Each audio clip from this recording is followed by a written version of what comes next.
Raleigh, New Jersey has issued a severe thunderstorm warning for central Camden County in southern New Jersey, central Burlington County in southern New Jersey, until 10:15 p.m. At 9:28 p.m., National Weather Service Doppler radar indicated a severe thunderstorm. The storm was near Greentree, moving east at 15 miles per hour. This storm is capable of producing damaging winds in excess of 60 miles per hour.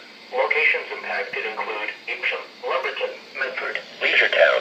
Severe thunderstorms create winds of more than 57 miles per hour, or hail 1 inch or larger.